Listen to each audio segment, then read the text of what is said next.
predictions for the new La Liga and Premier League seasons. So let's get started.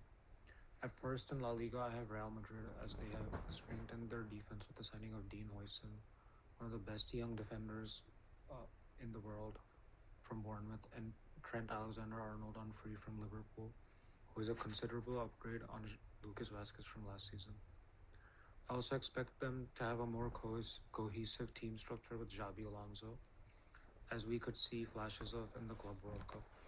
Remember, remember that their attack was not really the issue last season, as Mbappe won the Golden Boot. It was the defense which they have reinforced in this transfer window.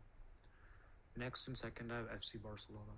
While they have arguably the best attack in Europe, which they have further strengthened with the signing of Marcus Rashford, who had a good loan spell at Aston Villa, I do believe their defensive depth is vulnerable with the loss of Inigo Martinez to Al Nassr, who was a key starter for Barca last season. Ronald Araujo and Andreas Christensen can be quality when fit but have struggled with injuries. The likes of Gerard Martin and Eric Garcia are not exactly reliable backups.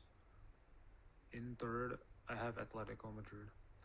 I actually like the transfer window Atleti have had with the standout signings of Alex Baena from Villarreal, creative technical midfielder they desperately lacked, Almada from Lyon, and David Hanko in defense, who is a solid defender from Feyenoord, along with keeping Atleti legend Antoine Griezmann amid strong MLS interest. But it does feel like they don't have the true star power to match the likes of Madrid and Barca, even though they have a very solid squad. And I do think they could desperately use another center back instead of relying on Clement Longley, even in rotation like last season. After that, I have Athletic Club in fourth, who have maintained pretty much the same squad from last season that got them UCL football, keeping Nico Williams when there was heavy interest from top clubs in Europe, particularly Barca. In fifth and sixth, I have Betis and Celta Vigo, uh, teams who got Europa League last season and have maintained the core of the squad that got it.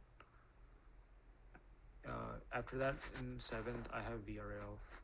They had an exceptional season last year, getting Champions League football.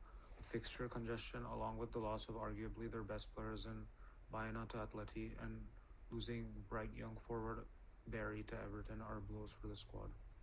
Likes of Jose Perez and Nicolas Pepe are still very good players to have, though, so do not rule them out in the race for UCL/Europa football.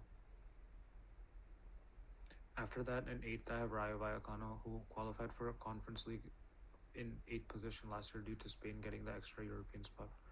Inigo Perez, succeeding current Bournemouth manager Andoni Iraola, is doing an exceptional job getting them into Europe, but with a very small squad and Conference League fixtures midweek, finishing eighth place again is probably their ceiling. Next, I have Mallorca, Osasuna, Getafe. All are well-drilled squads with solid home support. Strikers like Murici from Mallorca, Budimir from Osasuna always give the top teams problems, and Getafe under Bordelas are very clear on their pragmatic approach, which usually keeps them in solid mid-table position. Then 12th, I have Valencia, who looked doomed for relegation last season until Carlos Corberan came in from West Brom mid-season and did an absolutely exceptional job, not only keeping them up, but beating the likes of Real Madrid. I have them continuing on this upward trajectory to finish in this respectable 12th place, although the loss of young talent Christian Mosquera to Arsenal is a definite blow to them. Keep an eye on their other central defender Yarek, who could be next on the radar of top clubs in Europe. In 13th, I have Real Sociedad, who lost Zubimendi to Arsenal and have a new manager in Sergio Francisco to replace Emmanuel Alguacil.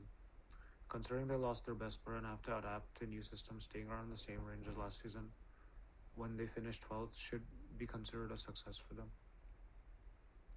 Then I have Alaves, Sevilla, who are likely to lose young Gem Loic Bade this summer, and Girona, who are struggling to adapt to lose, still struggling to adapt, losing Dovbek, Jan Kuto, Savio, Alex Garcia after their fantastic season 2 years back.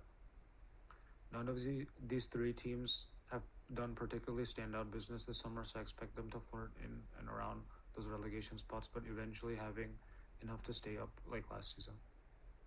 Then in 17th, just surviving relegation, I have Real Oviedo, the club who was on the verge of bankruptcy uh, until their fans heroically donated money from their own pockets to keep them from more or less liquidating in 2012.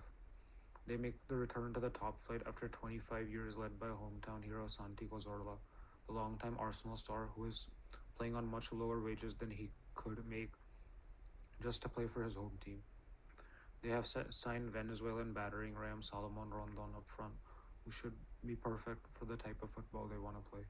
Long balls with a physical nine holding it up. Along with their raucous home support, I expect them to have just enough to stay up, which would truly be a fairy tale story. For the relegated bottom three, I have Espanyol, who, although stayed up on the final day of last season, have lost their exceptional keeper Joan Garcia to cross city rivals FC Barcelona, which I think should doom them to Segunda next season.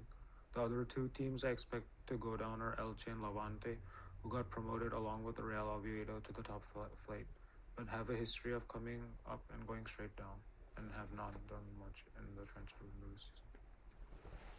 So now on to my Premier League predictions. In first place, I have the defending champions Liverpool, who I have repeating as champions. As we all know, they won the Premier League in a landslide last year, starting on absolute fire and building up an unsurmountable lead, despite one signing in Federico Chiesa, and it being Arne Slot's first season in top 5 league, coming from the Eredivisie.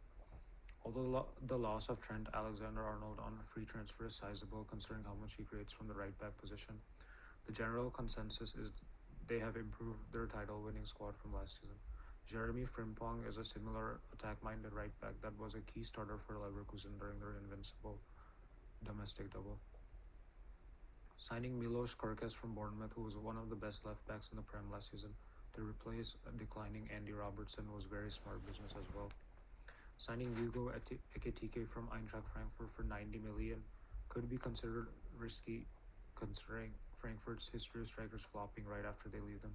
But he was a major reason why Frankfurt secured UCL football last season, and a club with a stable environment like Liverpool can afford to take risks on talented young players like that.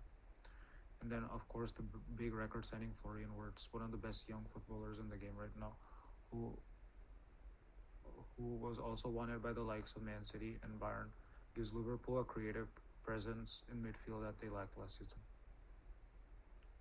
And as we speak, they are still being linked to one of the best strikers in Europe, who is reportedly on strike at Newcastle, to sign for Liverpool, Alexander Isak. Getting this collection of players in and selling an erratic Darwin Nunez, along with a good but upgradable winger in Luis Diaz for 75 million to Bayern, is fantastic business for a defending champion.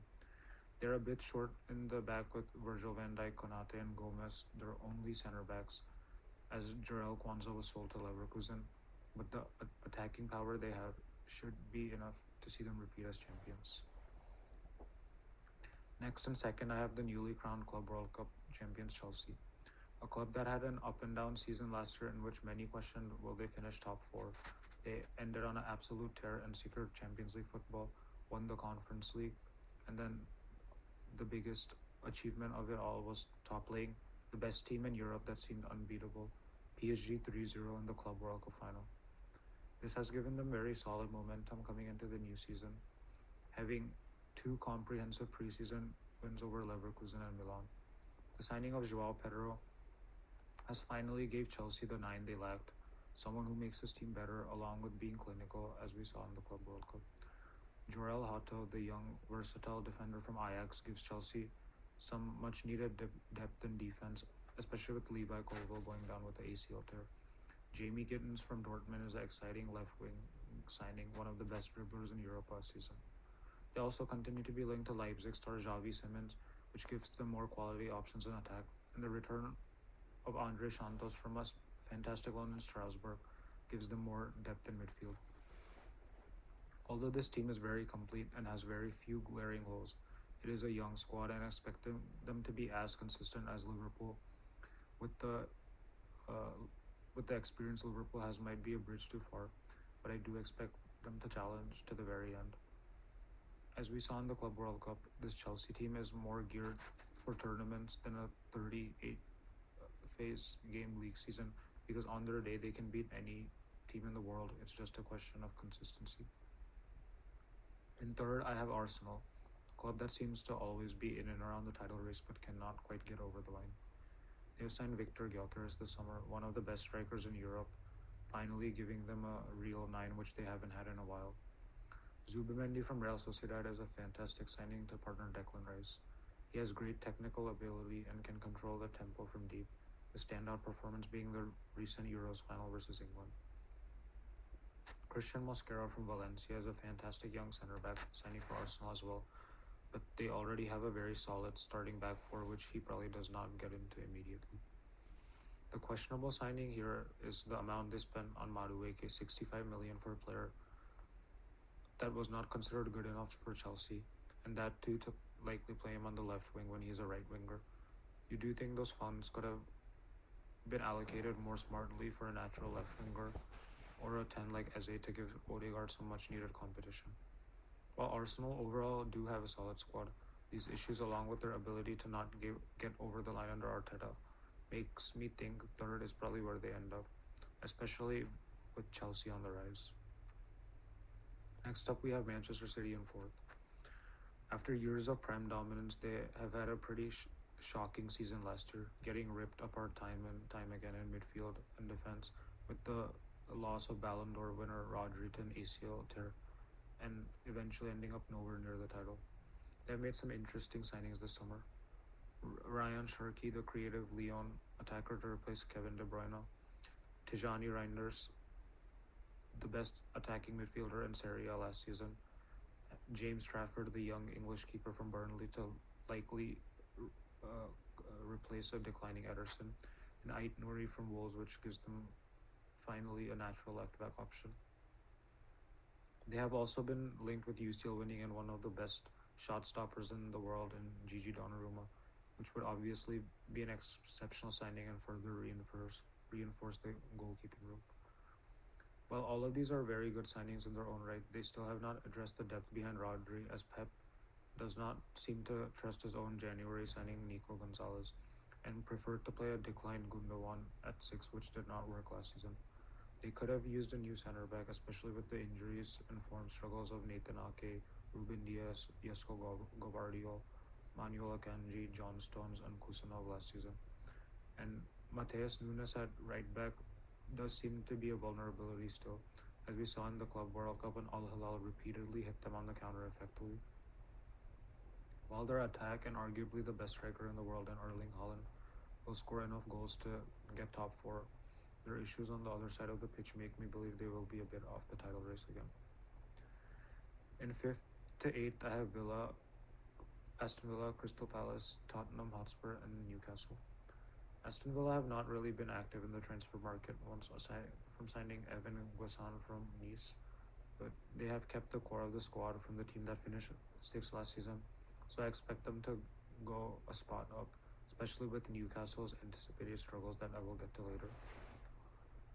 Next, I have the defending FA Cup and Community Shield winners Crystal Palace, who have kept all their squad that ended last season on a tear, have an excellent manager in Oliver Glasner, so I expect them to continue their positive upturn to finish in the top 6. In 7th, I have the defending Europa League champions Tottenham Hotspur. Due to a various factor of injuries, poor form from certain individuals, and putting all their eggs in the basket of Europa League, they ended up last season, which ended up costing Ange Postecoglou his job, even though he had led them to Europa glory, ending their trophy drought and getting them back into the UCL. They have replaced him with former Brentford manager Thomas Frank.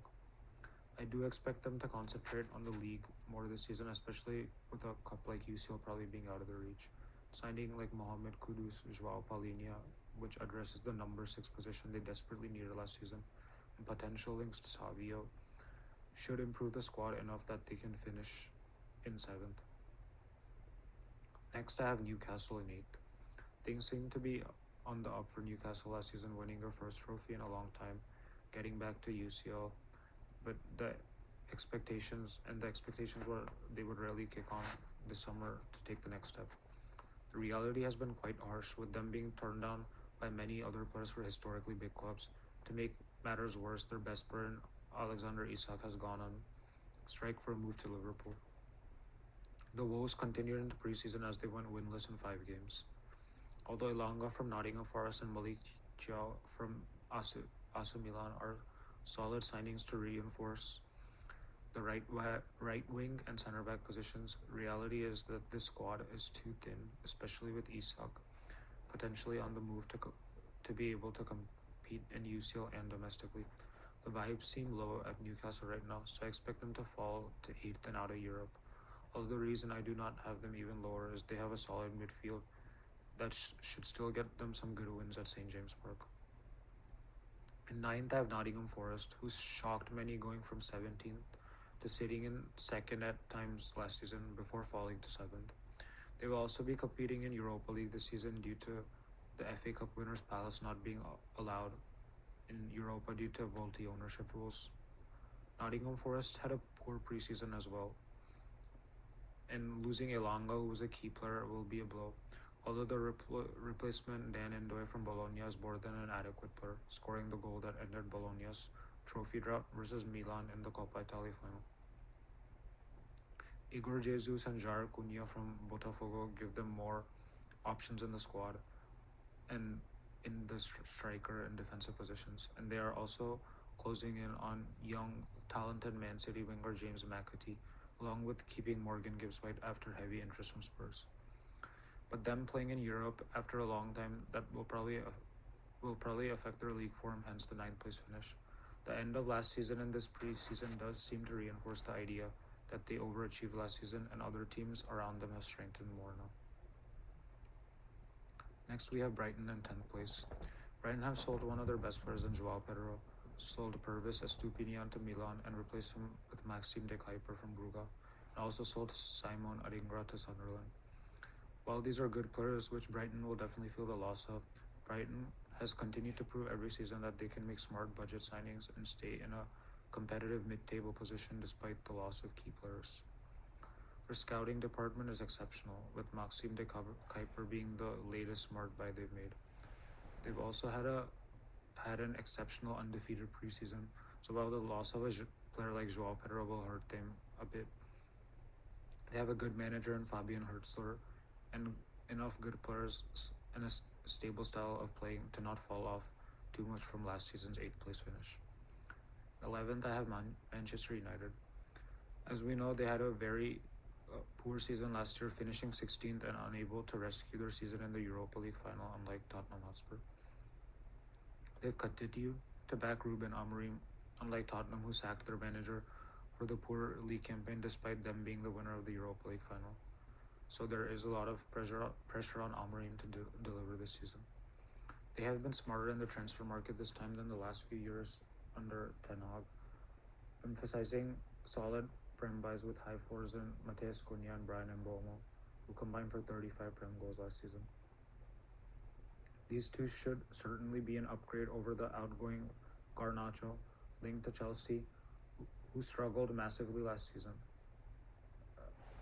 The signing of Benjamin Sesko from Leipzig is one I find a bit more risky considering United's recent history with young strikers such as Zirkzee and Højlund. So I do feel as if a more experienced 9 is what they needed. Sesko had 13 Bundesliga goals in a struggling Leipzig team last season. So while young and inconsistent, he does provide an aerial threat to United with his physicality and height, which Zirkzee and Højlund really struggled to do. Where I have further questions in this United side are more due to Ruben Amorim's 3-4-2-1 formation, which struggled massively in the Prem last season, and I still think United's biggest issues are being outnumbered in midfield. United held on to Bruno Fernandes amidst heavy Saudi interest this season, but does he really fit into the side with the signings of Matheus Cunha and Brian Mbeumo? Amorim intends to play Bruno deeper in a midfield too, and most of his good work comes near goal in the 10 role. Same with Amad Diallo, who will be moved to wing back with the signing of Mbeumo. I do believe this formation has caused this team to be unbalanced. While there are very good footballers, I'm not sure they're playing the best position for them to succeed. Andre Onana in goal has continued to be shaky for United, which they have not yet decided to upgrade on. While the signing of 3 new attackers should lead them to finish a couple places higher than last season, I do believe the system still has too many questions to aim for an even higher finish, like a European spot. In 12th, I have Leeds United. Leeds are coming up from the Championship in an automatic promotion spot. They have had an undefeated preseason, drawing with the likes of Man United, Villarreal, and AC Milan.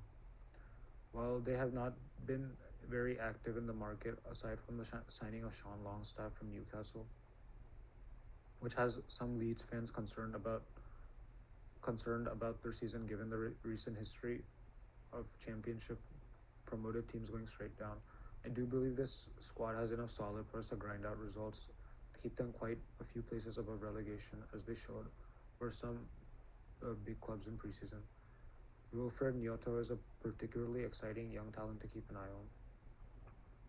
In 13th, we have big spending Sunderland, who have splashed the cash this summer, signing in particular Granit Xhaka from Leverkusen, Simon Adingra from Brighton, Reynoldo from Atleti, Omar Alderete from Getafe, and Arthur Masuaku from Besiktas, which is some very solid experience for a newly promoted team to rely on. Getting in young, talented Moroccan winger Talbi from Bruges, Habib Diarra from Strasbourg, Noah Sadiki from Union Saint-Gilloise, and making Enzo Lafi's loan move from Roma permanent gives Sunderland a young crop to be excited about for the future as well. The loss of young talent Joe Bellingham to Borussia Dortmund is a blow, however, with the Africa Cup of Nations mid-season and a lot of Sunderland players participating in that tournament. They could struggle a lot then, given this is a team that got promoted through a playoff. I do believe the defense needs more reinforcements as well, which I'm sure they'll try and address in the remaining few weeks of the window. Overall, though, they have had an excellent transfer market and showed some real ambition for a promoted team, which should keep them safe from the relegation scrap in 13th, even though there are some serious depth concerns. In 14th, I have West Ham United. West Ham have not done much in the transfer market and have sold one of their best attackers in Mohamed Kudus to Tottenham. They are coming off an average preseason and have been tipped by some for relegation after a 14th place finish last season. However, I do think this team has enough goals in them to stay up, in Jared Bowen, who's unbelievably consistent, Lucas Paqueta, who a lot of top clubs will want, and Fulkrug, who scored a few good goals in preseason as well, showed flashes of why West Ham signed him last season after the injury hit disastrous first season at the London Stadium.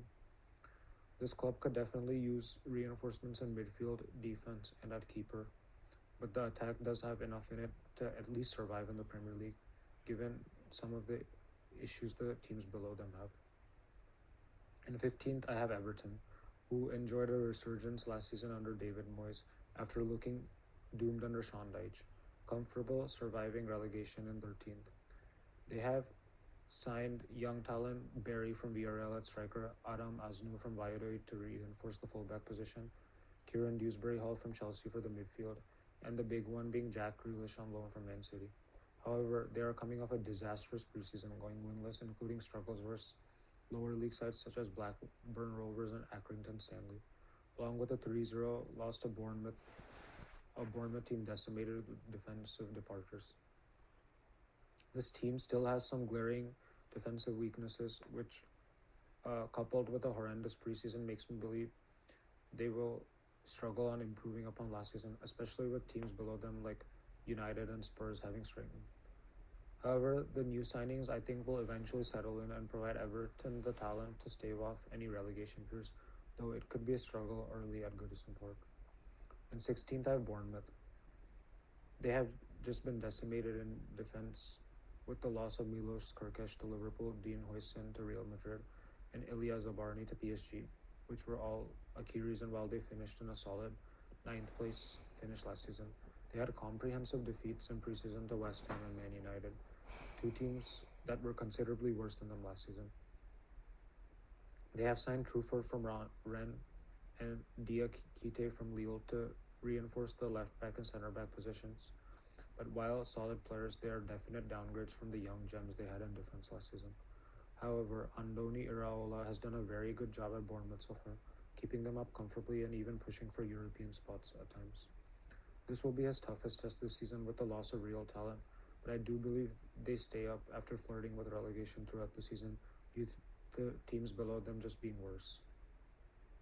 In 17th, I have Wolves.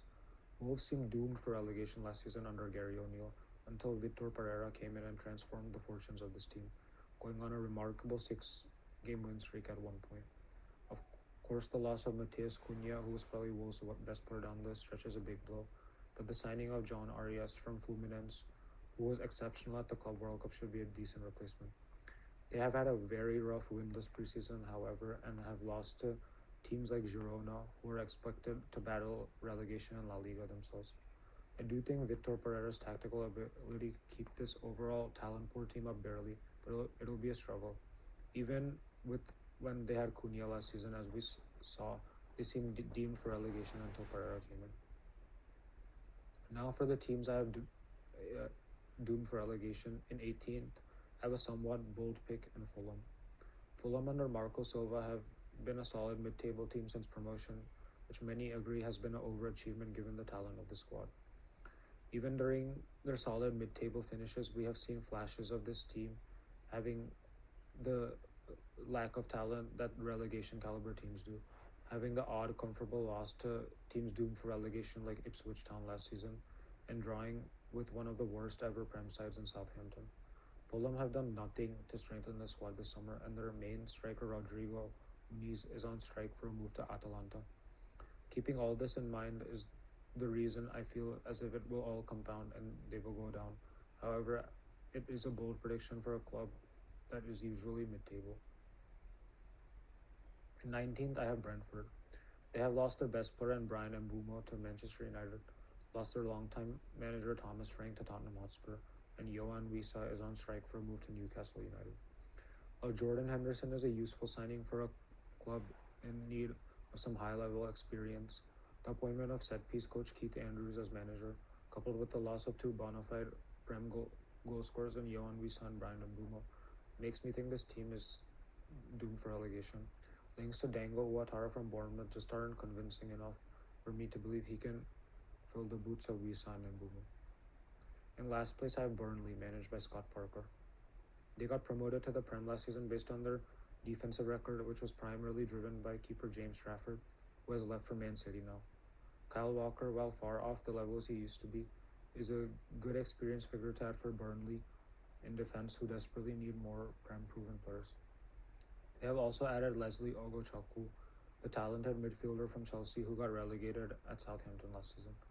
Ultimately, though, just like Southampton last season, I do not believe this team has the firepower up front to score goals and stay up. Scott Parker may have done a decent job in the Championship. The Premier League is a much harder league, as he found out during his disastrous stint at Bournemouth, including a Prem record 9-0 loss to Liverpool. That's it for my Prem and La Liga predictions, guys. Hope you liked it. Make sure to like and subscribe, and stay tuned for my Serie A predictions coming up next week.